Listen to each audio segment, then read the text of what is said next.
உங்க வீட்டுல இருந்து ஆளுங்க வரப்போறாங்க. அப்படி வந்தாங்கன்னா இவர்களுக்கு மகிழ்ச்சி, ஆனா இவர்களுக்கு பயம். ஹாய் ஃப்ரெண்ட்ஸ், எல்லாருக்கும் வணக்கம். பிக் பாஸ் சீசன் 9 ரொம்ப பரபரப்பாக நடந்துகிட்டு இருக்கு. இப்போ வந்து இறுதி கட்டத்தை நெருங்கி இருக்கு. யார் இந்த பிக் பாஸ் சீசன் 9ல் வெற்றியாளராக வரப்போகிறாங்க அப்படிங்கிற பல கேள்விகள் எல்லாருக்குமே இருந்துக்கிட்டே இருக்கு.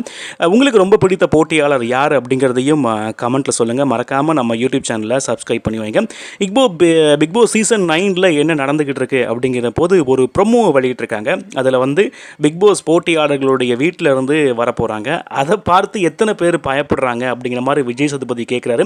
அதுக்கு ஒவ்வொருத்தவங்களும் ஏன் பயப்படுறாங்க, வீட்டில் உள்ளவங்க வந்தால் ஏன் போட்டியாளர்கள் பயப்படுவாங்க அப்படின்னு சொல்லிட்டு ஒவ்வொருத்தவங்களும் மற்றவங்களை பற்றி சொல்லிக்கிட்டு இருக்காங்க. அதுக்கான ஒரு ப்ரொமோவும் இப்போது வெளியாகி இருக்கு. இந்த விஷயங்களாக இருக்கும்போது எல்லாருமே சொல்கிறது, பாரு வீட்டிலேருந்து யாராவது வந்தாங்க அப்படின்னு சொன்னால் பாரு ரொம்ப அதிகமாக பயப்படுவாங்க அப்படின்னு பல பேர் சொல்லியிருந்தாங்க. உண்மையிலே பயன்தானே ஆகணும். ஏன்னா அப்படியான பல விஷயங்களில் தான் நம்ம பாரு செய்திருக்கிறாங்க. பாரு கம்ருதீன் வந்தோடனே என்ன நடக்கும் அப்படிங்கிறது நம்ம பொறுத்திருந்து தான் பார்க்கணும். ஒவ்வொரு வீட்டிலிருந்தும் போட்டியாளர்கள் வந்தால் ஏதோ ஒரு பெரிய சம்பவம் நடக்கும் அப்படின்னு நம்ம எதிர்பார்க்கலாம். ஏன்னா இந்த பிக் பாஸ் சீசன் 9 அப்படி தான் பல விஷயங்கள் நடத்தியிருக்கு. அப்படிங்கிறனால பல எதிர்பார்க்காததை எதிர்பார்க்கலாம் அப்படின்னு சொல்லி நினைக்கிறேன். இந்த விஷயங்கள் தாண்டி இந்த வாரம் யார் வெளியேற போகிறா அப்படிங்கிற பல கேள்விகள் இருந்துக்கிட்டு இருக்கு. சாண்ட்ரா, எஃப்ஜே 2 பேரும் வெளியேற போகிறாங்க அப்படிங்கிற விஷயத்த சொல்லியிருக்காங்க. இது எந்த அளவுக்கு உண்மைன்னு தெரில. என்னை பொறுத்தவரையில் சாண்ட்ராவை வெளியே அனுப்புறது ஒரு நல்ல விஷயம் அப்படின்னு தான் தோணுது. ஏன்னா வீட்டில் வந்து எப்போ பாரு அழுதுகிட்டே இருக்கிறாங்க. அதாவது பிரஜின் போன பிறகு அதை வச்சு அவங்க அழுதுகிட்டே இருக்குது, பார்க்குறதுக்கு ரொம்ப கஷ்டமாக இருக்குது. ஆனால் நிறைய பேர் வெளியில் அதை ஒரு சென்டிமெண்ட்டாக க்ரியேட் ஆகும் அப்படின்னு சொல்லி அவங்க நினைக்கிறாங்களா, இல்லை அவங்களுக்கு நிறைய பேர் சப்போர்ட் பண்ணிக்கிட்டு இருக்காங்களா அப்படின்னு சொல்லி தெரில. ஆனால் என்னை பொறுத்தவரையில் சாண்ட்ரா வெளியேறது நல்லோம் அப்படின்னு சொல்லி தோணுது. ஏன்னா எப்போ பாரு ஏதோ ஒரு பிரச்சனை பண்ணிக்கிட்டு, ஏதோ சும்மா கற்பனையாக ஒரு எதிரியை உருவாக்கிக்கிட்டு அவங்க இருக்குது, பார்க்குறதுக்கு ரொம்ப கஷ்டமாக இருக்குது. ஒரு டாஸ்க்லேயும் ஃபோக்கஸ் பண்ணாமல் ஏதோ மாதிரி அவங்க இருக்குது. உண்மையிலேயே ரொம்ப கஷ்டமான விஷயமாக இருக்குது. அதாவது அன்னைக்கு கூட ஒரு கனி பாட்டு பாடினது கூட, ஏன் எல்லாருமே என்னை பிள்ளையை தாக்கி பாட்டு பாடுறீங்க அப்படிங்கிற மாதிரிலாம் அவங்க பேசியிருப்பாங்க. இதெல்லாம் உண்மையிலேயே இதெல்லாம் கொஞ்சம் ஓவராக அப்படி தோன்ற மாதிரி நமக்கு ஃபீல் ஆனிச்சு. அப்புறம் வந்து எல்லாருமே இந்த போட்டியாளர்கள் எல்லாமே சாண்ட்ரா பின்னாடியே வந்து நிற்கணும், கெஞ்சிக்கிட்டே இருக்கணும் அப்படின்னு அவங்க இருக்கிற அந்த நிலைப்பாடு வந்து ஏற்றுக்க முடியாத ஒரு விஷயமா இருக்குது. ஆனால் நேற்று விஜய் சேதுபதி கூட சாண்ட்ராவை பற்றி கேட்கும்போது சாண்ட்ரா எதுவுமே பேசலை அப்படிங்கிறனால அவர் பேசாமல் அப்படியே விட்டுருப்பார்.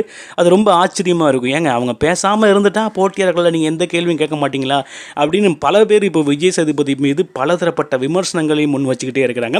விஜய் சேதுபதியுடைய அந்த நிகழ்ச்சி தொகுப்பு நிறைய பேருக்கு கொஞ்சம் கொஞ்சமாக பிடிக்காமல் இருக்குது அப்படிங்கிற விஷயம் உண்மையான விஷயம் தான். கமலஹாசனுக்கு இருந்த பயம் விஜய் சேதுபதி மீது இல்லை அப்படின்னு பல பேர் சொல்லிட்டே இருக்காங்க. சில பேர் கமெண்ட்டில் சொல்கிறாங்க, இந்த சீசனோட விஜய் சேதுபதி இல்லாமல் வேற ஒருத்தர் நிகழ்ச்சியை தொகுத்து வழங்கினா ரொம்ப நல்லாயிருக்கும் அப்படிங்கிற மாதிரிலாம் சொல்ல ஆரம்பிச்சிட்டாங்க. பல விமர்சனங்கள் விஜய் சேதுபதி மேலே இருந்துக்கிட்டே இருக்குது. ஏன்னா சில கேள்விகள் அவர் கேட்கவே மாட்டேங்கிறாரு அப்படின்னு பல விஷயங்கள் சொல்லிட்டே இருக்காங்க. ஒரு பக்கம் விஜய் சேதுபதி வந்து சில விஷயங்களை ஓப்பனாக கேட்குறாரு, அது நல்ல விஷயம்தான் அப்படின்னு சொல்லிட்டே இருக்கிறாங்க. ஆனால் பிக் பாஸ் சீசன் 9ல் விஜய் சேதுபதி மீது மரியாதை இல்லை அப்படிங்கிறது வெட்ட வெளிச்சமாக தெரியுது. விஜய் சேதுபதி உண்மையிலேயே அடுத்த பிக் பாஸ் சீசன் 9க்கு வராமல் இருக்கிறது ரொம்ப நல்லது அப்படிங்கிற மாதிரி பல பேர் சொல்லிட்டே இருக்காங்க. இந்த விஷயங்கள்லாம் நடந்துக்கிட்டு இருக்கும்போது சுபிக்ஷா அவங்களுடைய ரசிகர்கள் பட்டாளம் அதிகரிச்சிருக்காங்க. நிறைய பேர் இப்போ அவங்கள ரசிக்க ஆரம்பிச்சிருக்காங்க. நான் நினைக்கிறேன் இனிவரும் போட்டிகளில் வந்து அதிகமான வாக்குகள் அவங்க பெறுவாங்க அப்படின்னு பல பேர் சொல்லிட்டே இருக்காங்க. ஏன்னா அவங்களுடைய பர்ஃபார்மன்ஸ் பிடிச்சிருக்கு. அதே மாதிரி விக்ரமாக இருக்கட்டும், அதுக்கு பிறகு பல பேர் இருக்காங்கல்ல, அவங்க எல்லாருக்குமே நிறைய பேருக்கு ரசிகர்கள் அதிகமாக வந்துக்கிட்டே இருக்கிறாங்க. இதெல்லாம் இருக்கும்போது கானா வினோத் தான் இந்த பிக் பாஸ் சீசன் 9ல் டைட்டில் வின்னர் ஆவார் அப்படின்னு பலதரப்பட்ட பேர் சொல்லிக்கிட்டே இருக்காங்க. என்ன நடக்க போகுது அப்படிங்கிறத பொறுத்திருந்து தான் பார்க்கணும். இப்போது பிக் பாஸ் வீட்டுக்கு அவங்க வீட்டிலேருந்து வரப்போகிறாங்க, வந்து என்ன செய்ய போகிறாங்க அப்படிங்கிறத பொறுத்திருந்து தான் பார்க்கணும்.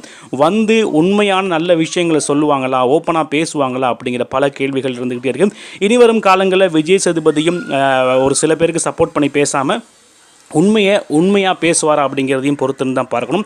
இன்றைக்கி நான் உங்கள்கிட்ட கேட்க போகிற விஷயம் என்னென்னா, விஜய் சேதுபதியுடைய நிகழ்ச்சி தொகுப்பு எப்படி இருக்குது, உங்களுக்கு ரொம்ப பிடித்த போட்டியாளர் யார், இந்த பிக் பாஸ் சீசன் 9ல் டைட்டில் வின்னர் யாராக இருப்பா அப்படிங்கிறதையும் கமெண்ட்டில் சொல்லுங்கள். இன்னொரு வீடியோவில் உங்களை சந்திக்கிறேன். வணக்கம்.